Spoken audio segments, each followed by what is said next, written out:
The morning Malik Stone Johnson walked out of Georgia State Penitentiary, the air outside the prison gates carried a weight of expectation. 10 years had passed since the world last saw him free. 10 years of whispered rumors, fading rap lyrics echoing on late-night radio, and fans wondering if the man who once commanded arenas could ever reclaim his throne. The cameras were already waiting. Reporters stood behind metal barricades, shouting questions, microphones trembling in the humid Atlanta air. A cluster of die-hard fans, men with tattoos of his album cover, women who had grown up memorizing his rhymes, chanted his name. Stone, Stone, Stone. Their voices mixed with the whir of news cameras, the chaos of a comeback moment everyone had been waiting for. But Malik wasn't looking at the cameras.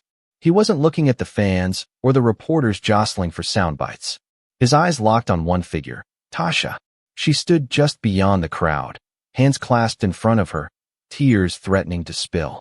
For 10 years, she had lived in shadows, paying bills, dodging questions, keeping her wedding ring on even when friends told her to move on. She had promised herself she would never abandon him, no matter how long it took.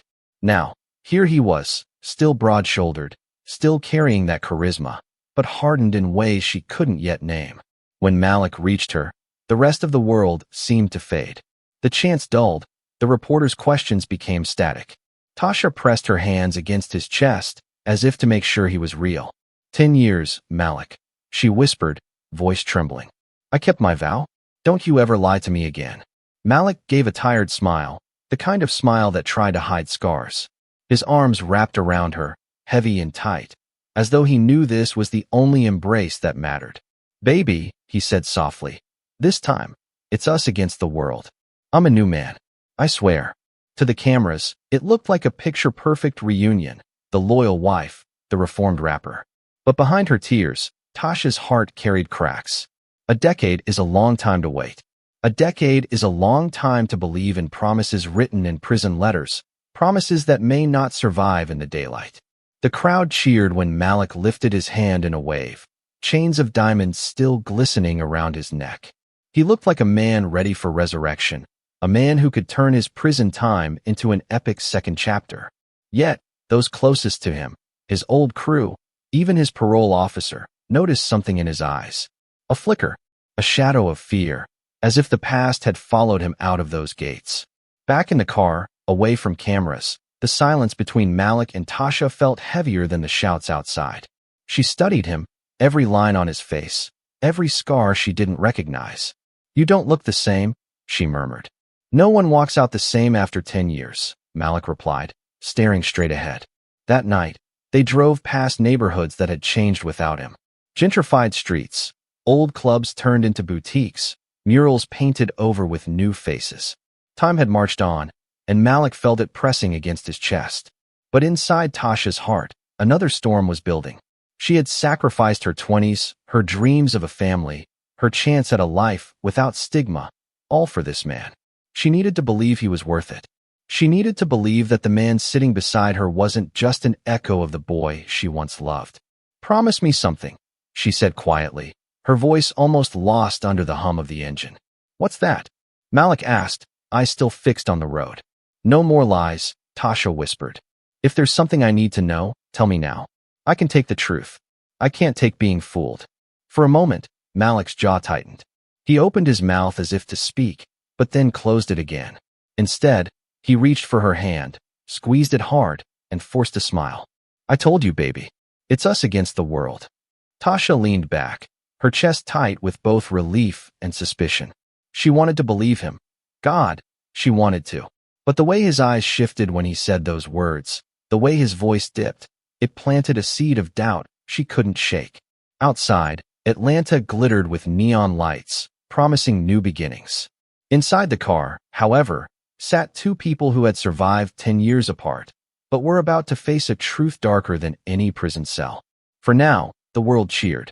For now, the headlines screamed about redemption. But beneath the glow of cameras and the chants of fans, a storm was already brewing. One that would end not in music, not in fame, but in blood. The first night home should have been a celebration, but for Malik and Tasha, it was strangely quiet. The cameras were gone, the fans silenced, and all that remained was the sound of two people relearning each other after a decade of distance. Tasha cooked his favorite meal, fried catfish with collard greens and cornbread, trying to recreate a sense of normalcy. Malik sat at the table, shoulders slouched, staring at the food as if it belonged to a different lifetime. He picked at the plate, but the appetite just wasn't there. "You don't like it anymore?" Tasha asked, her voice too soft, too careful. Malik shook his head. "It's good. It's just, prison changes your stomach. Changes everything." She studied him in the low kitchen light. The man across from her looked the same, still broad, still handsome, but his movements were sharper, almost mechanical. Prison had carved new edges into him. He ate in silence, eyes flicking to the window every time a car passed, like he was still behind bars, still waiting for danger to come. Tasha remembered the letters he had written her, words scribbled on yellowed paper that had kept her alive. "When I get out, baby, we'll start fresh. I'll give you the life you deserve. I'll be the man you've been waiting on." Those letters had been her anchor.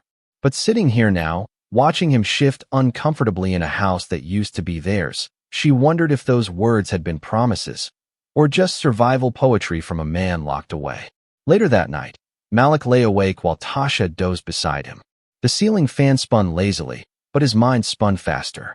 He replayed the nights in prison when he had fought to keep his dignity, when every day was a test of strength, when secrets became shields. There were things he could never tell her. Things about the beatings, the betrayals, the way survival came at a cost no one on the outside could understand. But he couldn't hide forever. Prison had left marks that no fresh start could erase. The next morning, Malik walked through the old neighborhood. Buildings had been torn down, replaced by condos and coffee shops.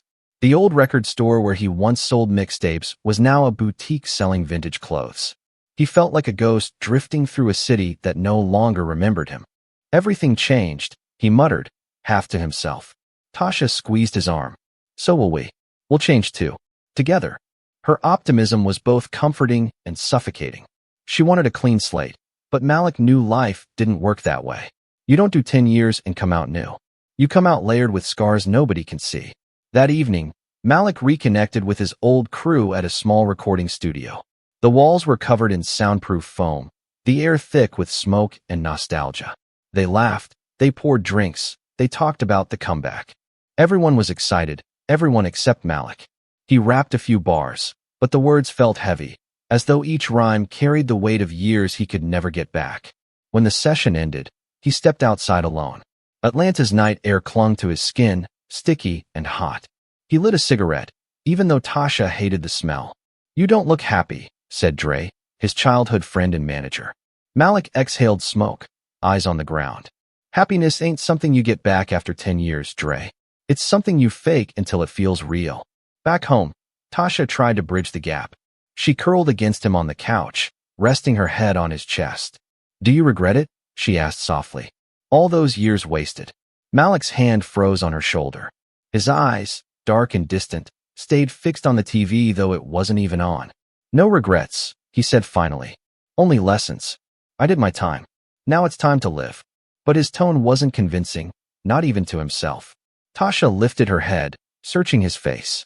She wanted to see the man she once knew, the man she had held on to through letters and lonely nights. Instead, she saw someone hardened, someone carrying secrets she wasn't sure she wanted to uncover. She leaned back, swallowing her unease. "Then live, Malik. Live with me. Don't shut me out." Malik kissed her forehead, lingering there like he wanted to believe he could. But behind that gesture was a shadow she couldn't name. The weight of 10 years hung between them, heavier than any prison bars. And as much as Tasha longed for a new beginning, she couldn't shake the feeling that the man she had waited for all this time had come back to her, broken in ways she didn't yet understand. For weeks after his release, Malik threw himself into music as though it were oxygen.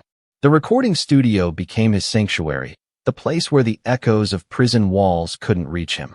Every time he stepped into that booth, he felt a flicker of the man he once was. The man who made clubs erupt and radios spin his name on repeat.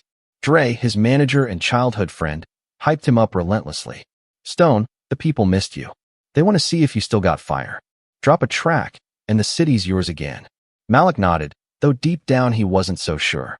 Words didn't flow like they used to. His voice cracked with the weight of memory, and his rhymes, though sharp, carried a heaviness that hadn't been there before. Still, when Dre leaked a 30-second snippet on Instagram, the internet lit up. Fans reposted, blogs wrote headlines like "Stone Back from the Dead, Atlanta Legend Returns." Suddenly, Malik was once again a name on people's lips. At home, Tasha watched the momentum with pride. At first, she followed every post, every comment thread, reading strangers declare that her husband was about to reclaim his crown. But pride soon tangled with worry. Because fame was seductive. Fame meant long nights at the studio, endless calls from women who claimed they knew him, entourages filled with faces she didn't trust.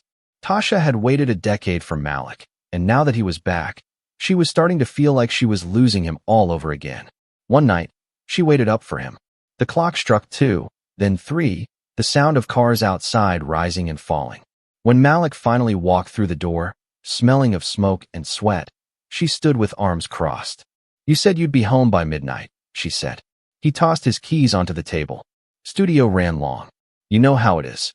"I don't," she snapped. "I spent 10 years waiting. I didn't wait just to sit here alone again." Malik ran a hand over his shaved head, sighing. "Baby, this is what it takes. You want the life we dreamed about. This is the grind." Tasha's eyes filled with tears she refused to let fall. "I didn't dream about being alone. I dreamed about us." Malik softened, stepping toward her. He kissed her forehead, murmuring, "You got me. Always." But his touch felt like a promise made on borrowed time. As the weeks stretched on, another distance began to grow, this time in their bedroom. Tasha reached for him at night, but Malik recoiled, claiming fatigue or stress. She tried to brush it off at first, reminding herself that prison left wounds nobody could see. But the excuses piled up, and soon the rejection cut deeper than silence. One evening, she climbed into bed beside him, wearing the silk nightgown she used to surprise him with before prison. She pressed herself against him, whispering, "Do you remember us? Do you remember how it used to be?" Malik tensed. His breathing quickened, but not with desire. He gently pushed her hand away. "Not tonight, Tasha. I got too much on my mind." Her heart sank. She pulled back, clutching the sheets to her chest. "Too much on your mind, or something you don't want to tell me?" His jaw tightened. "Why you gotta turn everything into an interrogation?" "Because I know when a man is hiding something," she shot back. 10 years, Malik. I carried you through 10 years. Don't make me feel like a fool now." The room fell into silence, broken only by the hum of the streetlights outside. Malik stared at the ceiling, saying nothing. Tasha stared at him, every unanswered question clawing at her chest. The next morning, she tried to pretend it hadn't happened. She made breakfast, packed his lunch, smiled through the ache.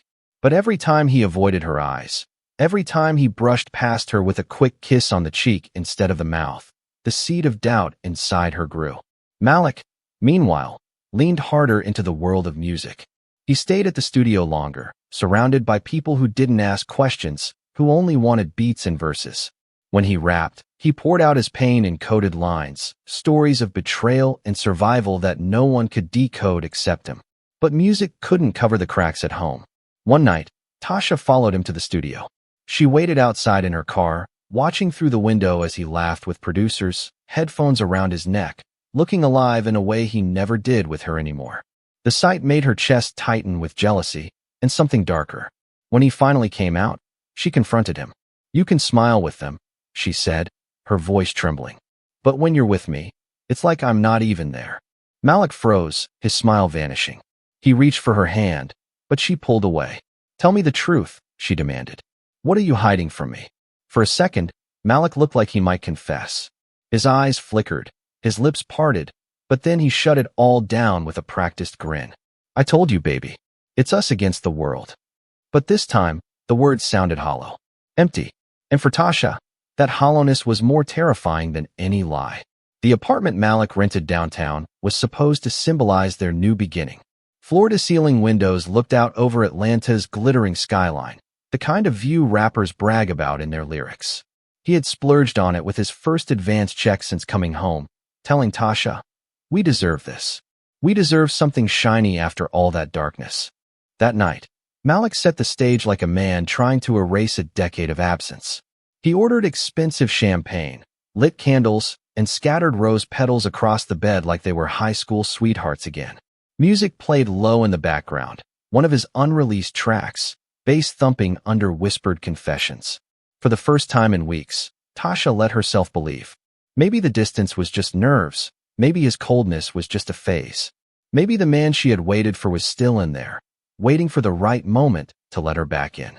She wore the same perfume she'd sprayed on their wedding night, the one he used to say lingered in his dreams.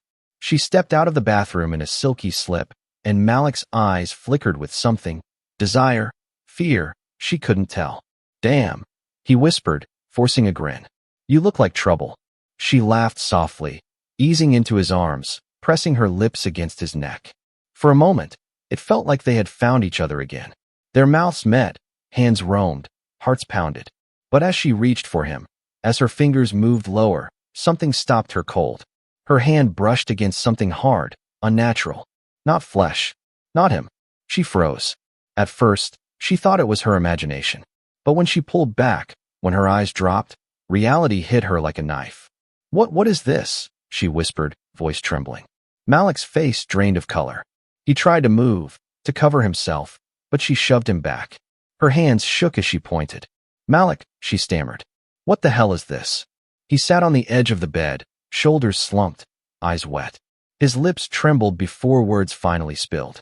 "I didn't want you to find out like this." "Find out what?" she demanded, her voice cracking.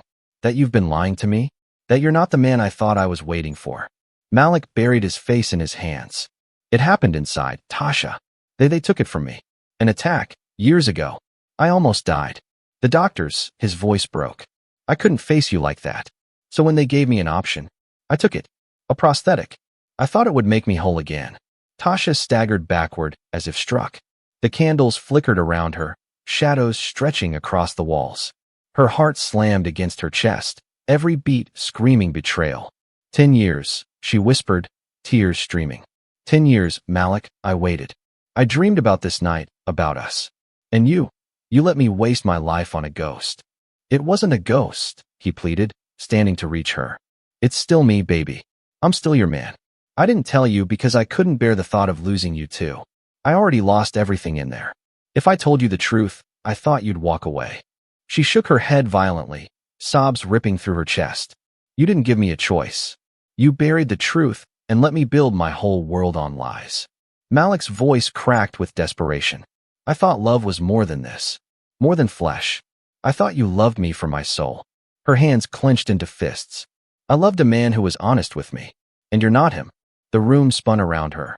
The skyline outside looked like a mockery, bright lights promising hope while her world crumbled to ash. Tasha stumbled into the bathroom, slamming the door. She gripped the sink, staring into the mirror. Her reflection stared back, eyes red, makeup smeared, the face of a woman betrayed. She could hear Malik outside, pacing, muttering apologies, begging her to listen. Tasha, please. Baby, don't let this break us. I did what I had to do to survive. But survival didn't erase the truth. She remembered the nights she lay alone, clutching his letters like gospel, whispering his name in the dark. She remembered saying no to men who wanted her, friends who told her to move on, family who begged her to start over. All for him. And now she realized. The man she thought she knew had died years ago, and she had been clinging to a shadow. When she finally opened the door, her face was calm, almost eerily so. Malik looked at her with hope, stepping forward. Talk to me, he whispered. She stared at him with hollow eyes. You should have told me the night you walked out of that prison. I was scared, he admitted. Scared of losing you. You lost me anyway, she said flatly. The silence that followed was more suffocating than any scream. Malik's shoulders sagged, tears streaking his cheeks. He reached for her one last time, but she pulled away. That night, the bed remained cold between them. Tasha lay awake, staring at the ceiling, the weight of 10 years pressing harder than ever. She had thought the worst was behind them. She had thought prison was their test. But the real prison was the lie, and she had just discovered she was locked inside it. The days after that night felt like walking across shattered glass. Every word, every glance, every silence cut into Tasha like a blade. The apartment that had once glowed with candles and champagne now reeked of tension, its polished floors echoing with unspoken resentment. Tasha barely spoke, moving through the condo like a ghost. She cooked meals, but left his plate untouched on the counter. She lay awake at night, while Malik sat on the balcony smoking, his silhouette hunched against the neon glow of Atlanta's skyline. The distance between them grew wider than the years that had already separated them. Finally, one evening, Tasha snapped. She stormed into the living room where Malik was sprawled on the couch, headphones on, scribbling lyrics into a notebook. The sight of him writing rhymes, as if life were normal, as if betrayal could be set to a beat, made her blood boil. "Do you even see me anymore?" she demanded, voice trembling with rage. Malik pulled off the headphones, startled. "What are you talking about?" "I'm talking about the fact that I don't even know who you are," she shot back. "I waited 10 years for a husband, for a family, for a man I could trust. And what did I get?" Her voice cracked. A lie wrapped in another lie. Malik slammed the notebook shut, standing. "You think this was easy for me? You think I wanted this? They ripped everything from me in there. My body, my pride, my manhood. I survived the only way I could. And all you can see is what I lost." Tasha's hands shook, her tears finally breaking free. "Because what you lost, Malik, was what I was waiting for. I dreamed about holding you again, about making a life with you. Children, a family. Do you even understand what 10 years cost me?" Her voice cracked into a sob. "I gave you my youth. I gave you everything. And you let me wait for something that wasn't even real." Malik's chest heaved as he closed the distance between them. His eyes burned with a mixture of pain and anger. "I'm still me," he said fiercely. "I'm still Malik. The man who loved you before the bars. The man who wrote you every night. The man who swore he'd come back to you. That didn't change." Tasha shook her head, her voice hollow. "It did change. It changed the night you decided my love wasn't strong enough for the truth." The silence that followed was brutal. They stared at each other across the living room, two broken people bound by love and lies. Malik finally sank onto the couch, burying his face in his hands. "You don't get it, Tasha. I couldn't tell you. If I told you in a letter, you'd stop writing. If I told you on the phone, you'd hang up. If I told you when I walked out those gates, you wouldn't have been there waiting. I couldn't risk it. Not after losing everything else." His words should have moved her, but they only deepened the ache. She realized with crushing clarity that his greatest fear had been losing her, yet in trying to keep her, he had destroyed what they once had. "You should have let me decide," she whispered, tears streaming. "You stole my choice. You didn't just lie, you caged me in a fantasy. And now I can't tell if I ever loved the real you at all." Malik looked up, eyes red, desperate. "Don't say that. Don't you dare say that." But she did, because it was the truth clawing its way out of her. That night, the fight replayed in her head like a broken record. She lay awake, staring at the ceiling, his words echoing in her mind. "I thought love was more than flesh.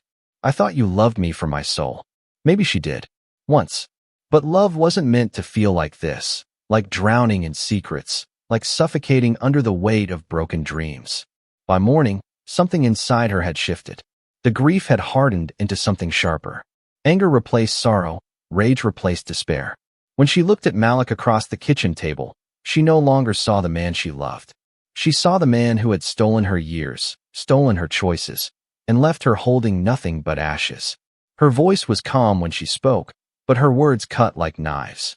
"You killed us the day you chose the lie." Malik flinched, but said nothing. And in that moment, Tasha realized she had reached the breaking point. The woman who had waited, who had loved, who had endured, was gone. What remained was someone who could no longer bear the weight of betrayal. The storm was coming, and both of them knew it. The night it happened, the air inside the condo was so still it felt unnatural.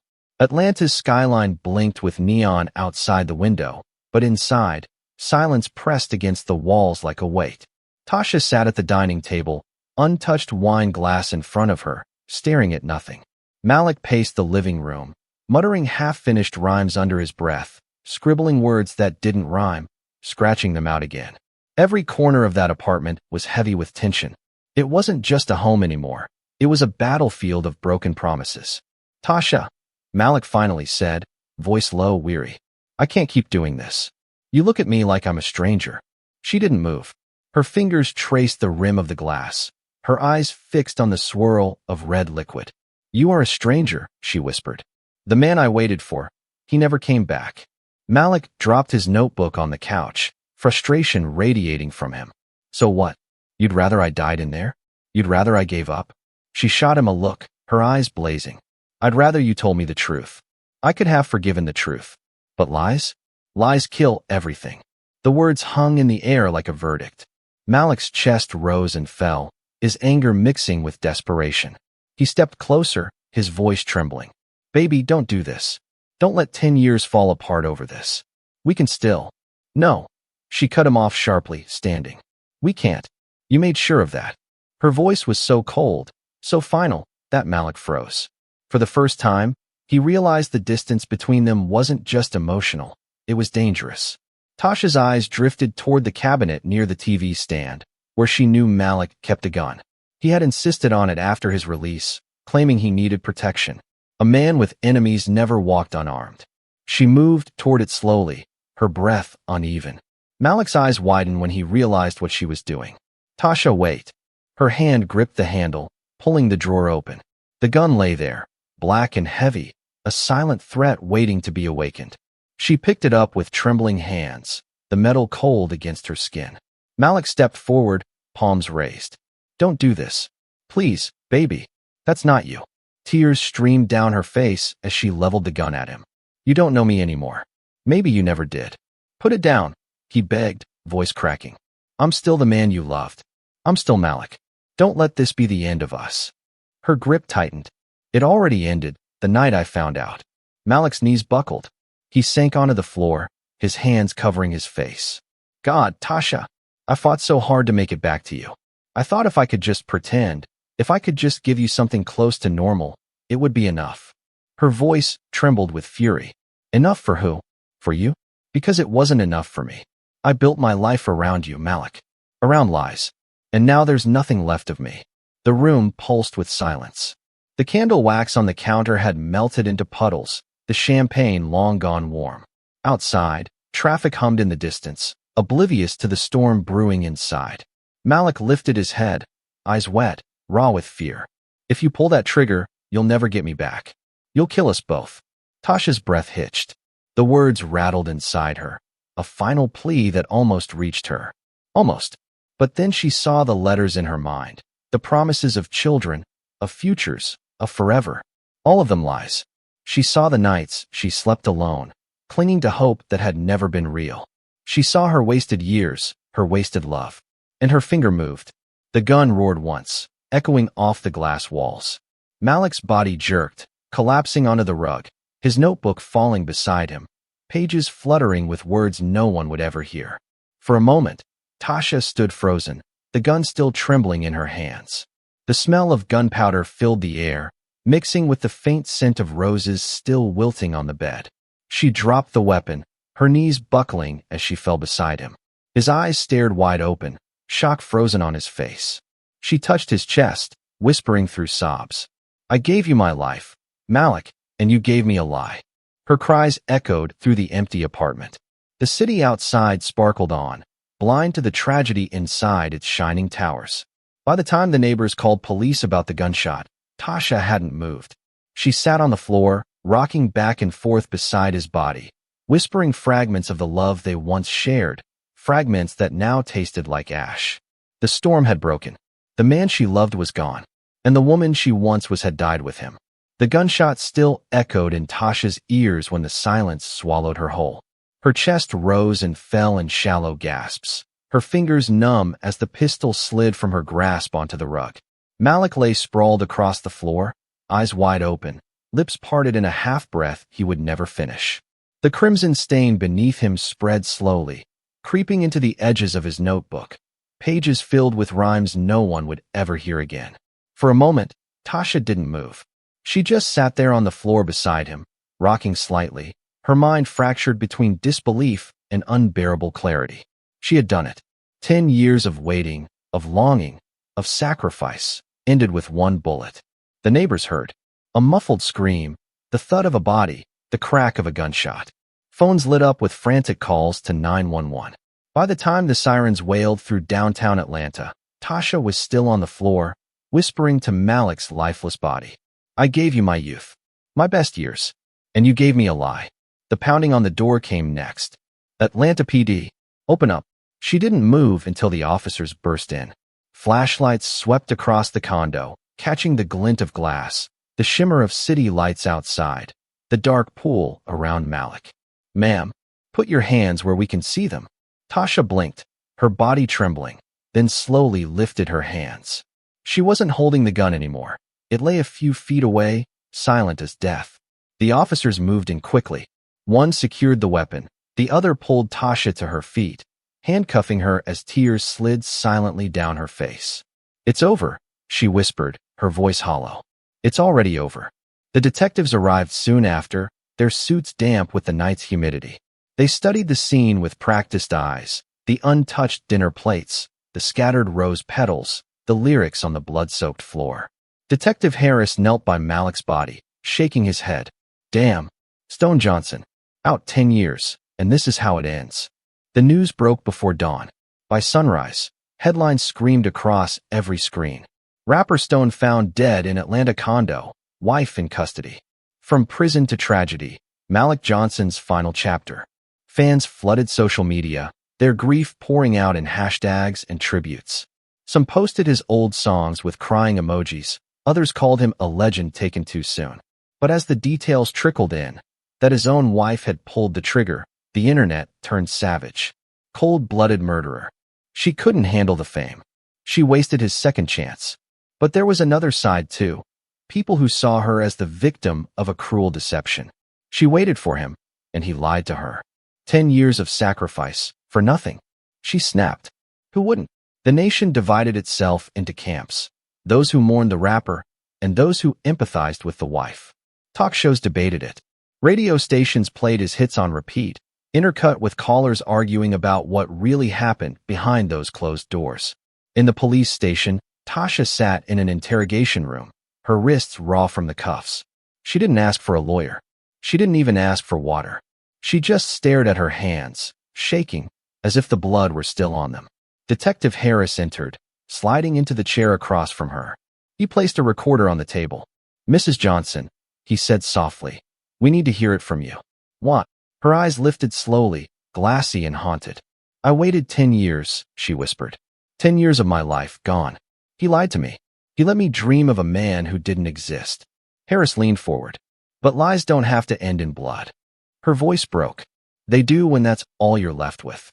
The detective exhaled, clicking off the recorder. There was nothing more to say. Outside, the world argued about her motives, dissected her marriage, replayed the moment she pulled the trigger in their minds like a movie. But inside that cold room, Tasha already knew the truth. She hadn't just killed Malik. She had killed herself too.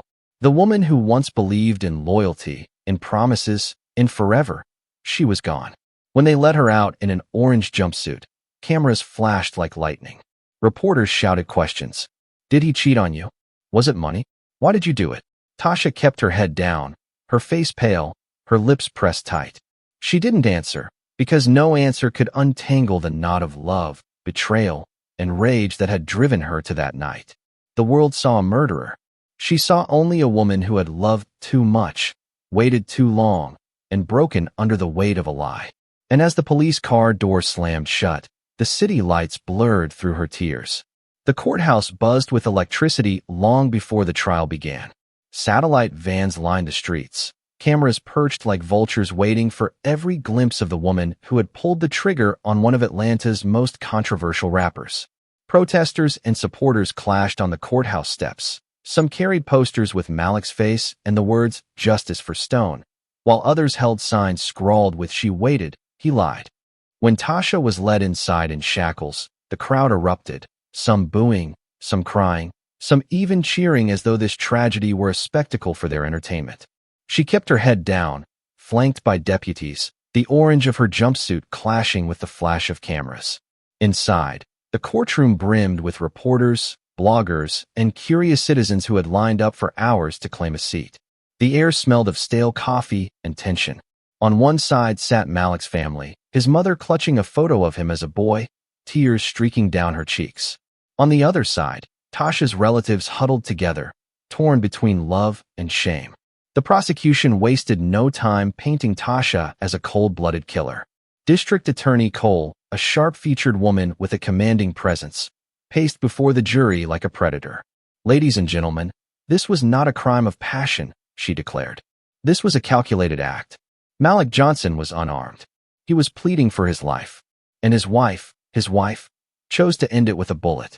She could have walked away. She could have sought help. Instead, she executed him in cold blood. She pointed toward Tasha, who sat pale and still at the defense table. "This woman is no victim. She is the killer of a man who had just been given a second chance at life." The words hung heavy in the air. Malik's mother sobbed softly, her shoulders shaking. When it was the defense's turn, Attorney Marcus Green rose. He was older, calm, his voice carrying a quiet weight that commanded respect. "Members of the jury," he began, "you will hear about betrayal, about secrets, and about lies. But this is not just about a gunshot. This is about a woman who carried a burden for 10 years. A woman who sacrificed her youth, her dreams, her very identity to stand by her husband while he served time. And what did she receive in return? Lies. A marriage built on deception. A truth so devastating it shattered her to the core." He turned toward Tasha, who stared down at her cuffed hands. "She is not a monster. She is a broken human being who snapped under the weight of betrayal." The jury shifted uneasily. The trial unfolded over weeks. Experts testified about Malik's prison trauma. Doctors explained the medical procedures he underwent after his assault behind bars. The prosecution argued that none of it justified murder. The defense countered that Tasha's mental state had collapsed under years of emotional strain and deception. Then came the testimony that would haunt the courtroom, Tasha herself. She took the stand, her voice trembling, her hands clasped tightly in her lap. "I loved him," she said, tears streaming. "I loved him so much I gave up everything for him. 10 years. 10 years I lived in the shadow of his sentence, holding on to the man I thought he was. And when he came home, I found out he wasn't that man anymore. He let me believe in a dream that didn't exist. I broke that night. I didn't mean to. God, I didn't mean to. But I broke." Her words silenced the room. Even the prosecution paused, her pen still in her hand. Cross-examination was brutal. "Mrs. Johnson," the prosecutor pressed, "you claim you were betrayed. But betrayal does not equal murder. When you pulled that trigger, were you in fear for your life?" "No," Tasha whispered. "So why did you shoot him?" Her voice cracked. "Because I couldn't breathe under the weight of the lie anymore." The courtroom erupted in whispers, the judge slamming his gavel for order. When the closing arguments ended, the jury withdrew. Hours dragged into a day. Outside, the crowds grew, chanting, arguing, dividing the city in two. Inside, Tasha sat motionless, her face a mask of exhaustion and dread. Finally, the jury filed back in. The foreman rose, holding the verdict slip in trembling hands. "On the charge of second-degree murder, we find the defendant, Natasha Johnson, guilty." Gasps swept through the courtroom. Malik's mother collapsed into her daughter's arms, sobbing. Tasha's family wept quietly, some burying their faces in their hands. The judge's voice was firm, unyielding. "Mrs. Johnson, you are hereby sentenced to 20 years in state prison, with the possibility of parole after 15. Tasha's knees buckled. Deputies held her upright as tears spilled down her face. She looked across the courtroom one last time. Malik's family glared at her with pure hatred. Her own family stared at her with broken hearts. As she was led away, she whispered under her breath, words no one but herself could hear. "I waited 10 years for him. Now I'll wait 10 more alone." The cameras caught her leaving in chains. The public would replay that image again and again, some calling her a murderer, others calling her a tragic figure who snapped under unbearable truth. But in that moment, there were no headlines, no debates, no fans, no enemies. There was only a woman shackled by her choices, stepping into the next prison of her life, haunted by the ghost of the man she once loved. The first night in prison after the verdict felt different from the nights she had spent in county jail awaiting trial. The cell was colder, the air heavier, and the silence lonelier. The steel door clanged shut behind her, echoing like the gavel that had sealed her fate. 20 years. 15, if she was lucky. Tasha sat on the narrow bunk, staring at the graffiti carved into the wall by women who had come before her. Names, dates, prayers, little pieces of humanity scrawled against concrete. She wondered what she would leave behind here. A mark? A word? Or nothing at all, just another forgotten inmate who had once loved too much and lost everything. She closed her eyes, and Malik's face appeared. Not the lifeless one staring up from the blood-stained rug, but the man she had fallen for when she was 19. The man who rapped verses in the park with fire in his eyes. The man who promised her the world when he had nothing but dreams. For a fleeting moment, she almost believed it had all been worth it. Then the memory of that night in the condo came rushing back. The lie, the scream, the trigger. And she knew she would never escape it. Prison life moved on around her. Guards barked orders. Inmates laughed, fought, or cried in the shadows. Tasha kept to herself. She ate in silence, walked the yard with her head down, and lay awake at night listening to the distant sobs of other women who, like her, had made choices they could never undo. One afternoon, a fellow inmate named Gloria, older and sharp-eyed, slid onto the bench beside her in the cafeteria. "You're the rapper's wife, ain't you?" she asked, her voice rough with cigarettes. Tasha stiffened. "Not anymore." Gloria studied her. "I saw you on TV. Half the world thinks you're a monster. The other half thinks you're a woman pushed too far." She shrugged. Truth's usually somewhere in between. For the first time in weeks, Tasha almost smiled. "Somewhere in between," she repeated softly. "That's where I live now." At night, she wrote in a small journal the prison chaplain had given her. The entries were part confession, part memory, part plea to a God she wasn't sure she still believed in. "I didn't just kill him," she wrote one night. "I killed myself too." The woman who believed in loyalty, in sacrifice, in forever, she died with him. What's left is just a body serving time. Her words carried weight, but they also gave her something she hadn't felt in months: release. Meanwhile, outside the prison walls, Malik's name grew larger in death than it had been in life. His songs climbed streaming charts. Fans painted murals in his honor, his rhymes echoing from radios across the country. He was remembered as a fallen star, a legend cut short. For Tasha, those tributes were both agony and irony.